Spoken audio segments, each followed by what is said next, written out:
또 열받네요. 남편이 한 말이. 뻗쳐오르는 열에 흥분 상태로 오전을 보내고 감당이 되지 않아 하소연하고자 글 몇 자 적습니다. 옷 하나 맞지 않는 문맥들은 너그럽게 이해해주세요. 저는 결혼 3년차로 입이 보살인 남편 새끼랑 살고 있는 여자입니다. 아이는 없고 현재 코로나 사태로 자가근무 중입니다. 저에게는 자궁암 말기로 올해를 넘기기 힘들지도 모르는 친언니가 있습니다. 수술도 이젠 어렵고 항암도 더 이상은 체력적으로 감당하지 못하는 수준이라 입원 치료하지 않고 집에서 언니의 가족들과 소중한 하루하루를 보내는 중입니다. 남편에게는 10년 전 사별하신 엄마가 있고 아버님 돌아가신 후 사이비 이단 교회에 빠져 아버님 사망보험금을 다 갖다 바치시고 지금 사시는 집 앞으로 담보대출까지 있습니다. 심지어 지난 주말 예배 다녀오시고 우리 집으로 식사하러 오셨습니다. 어제 뉴스 보며 얘기하다 벚꽃 구경 다니는 사람들이 꽤 많다는 얘기가 나와서 그래도 벚꽃은 피는구나 하며 지난 주말 저희 언니가 형부랑 조카와 함께 집 앞에서 잠깐 벚꽃 보고 왔다고 언니의 집 바로 앞이 늘 봄에 벚꽃 행사를 하던 곳입니다. 아마 올해가 마지막이 될 것 같다고 한 얘기를 남편에게 하게 됐어요. 물론 이 시국에 벚꽃 구경 진짜 안 해도 되는 거지만 언니는 코로나 감염자가 되면 치명적이지만 어디 차 타고 여행 간 것도 아니고 아가랑 형부 손잡고 집 앞에서 당연히 마스크 착용.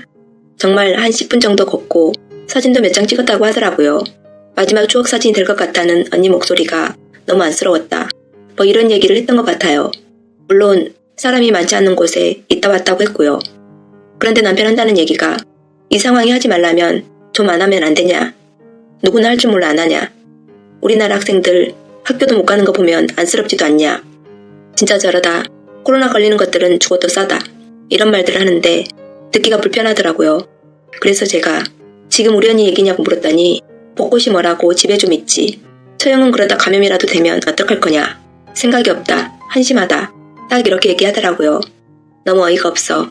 우리 언니가 마지막이 될 것 같다. 어린 조카와 형부랑 사진 찍고 들어온 게 너한텐 하지 말라는 거 하는 사람으로밖에 안 보이냐고. 그렇게 따지면 시모 교회 예배는 말이 되냐고. 그게 더하다고 소리 질렀더니 교회 예배는 안 가면 안 되니 가셨다잖아. 이지랄. 우리 언니가 잘했다는 게 아니라 저 따위로 말하는 남편 새끼가 너무 재수없어서 하지 말라는 교회 예배는 좀 안 하면 안 되냐. 누구는 절에 못 가서 안 가냐. 학생들 학교도 못 가는데 불쌍하지도 않냐. 진짜 교회 예배 갔다가 코로나 걸리는 것들은 죽어도 싸다. 일부러 이렇게 얘기했더니 자기 엄마한테 지금 뭐라는 거냐고 개지랄을 떨더라고요. 그 후 서로 욕하고 냉전 중입니다. 정말 언니만 생각하면 조카가 안쓰러워 가슴 아팠습니다. 벚꽃 보러 SNS 하려고 인증샷 찍으려고 한 것도 아니고 집 앞 슈퍼 가는 길에도 벚꽃이 피어있는 그런 동네입니다. 슈퍼 나간 거랑 같은 거였습니다. 그게 지 엄마 이단 사이비 교회 예배보다 심했겠습니까? 죽어도 싼 행동입니까? 다들 집 앞에 답답해서 문 열고 한 발짝도 안 나가는 건 아닐 텐데 저희 언니 집 앞에 벚꽃이 피었고 그게 벚꽃 나들이가 되어 저딴 남자에게 저런 말 듣게 한 게 한심합니다. 추가합니다. 댓글 모두 읽어보았어요. 정말 감사드립니다. 후기라기보다는 추가입니다. 남편놈이랑 이혼. 솔직히 팩트만 쓰느라 일이 많았지만 쓰지 않았고 구질구질 다 쓰면 뭐하나 했었는데 시모는 그 정체를 알 수 없는 교회 말고는 제게 시모 짓이나 며느리 돌이 강요하지 않아서 사이비든 뭐든 신경 쓰지 않았어요. 남편을 본인이 어릴 때 낳으셔서 현재 40대 후반. 남편과 저는 둘 다 30입니다. 아직 경제활동도 하시며 수입도 좋으십니다. 그에 들어가는 돈이나 기부도 알아서 하시길래 앞으로의 시모 상황까지는 알고 싶지도 않았고요. 그런데 걱정을 했어야 했네요. 제가 어리석었음은 인정합니다. 일단 남편이랑은 20대 초반 대학 시절 만나 연애를 오래 하고 결혼을 해서 또 동갑이기도 하고 말을 하거나 할 때 좀 생각이 없어 보여도 아직도 졸라, 조카 이런 말들 쓸 때 제 눈엔 그저 어려서 그렇구나 하고 넘어갔어요. 예전 우리 조카가 신생아였을 때 조카가 귀여워서 갖고 싶다 라는 말을 한 적이 있는데 애가 물건이냐며 싸운 적도 있었고 저는 친정이 없습니다. 개인사로 생략해요.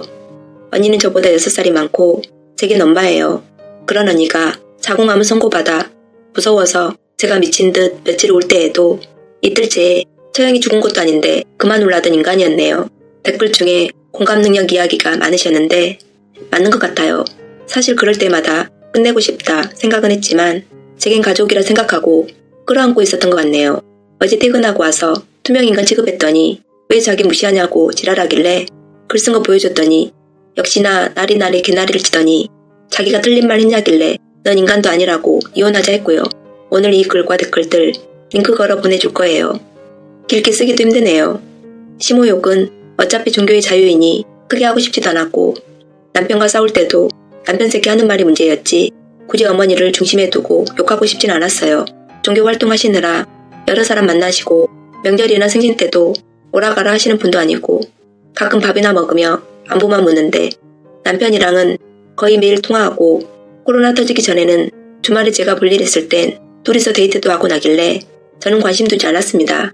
싸우다 보면 본인이 무슨 말을 했었는지도 모르고 자꾸 제가 정확히 딱 집어 너가 이렇게 얘기했어 하면 그땐 떼쓰듯 저에게 기억의 오류라고 우겨 싸네요.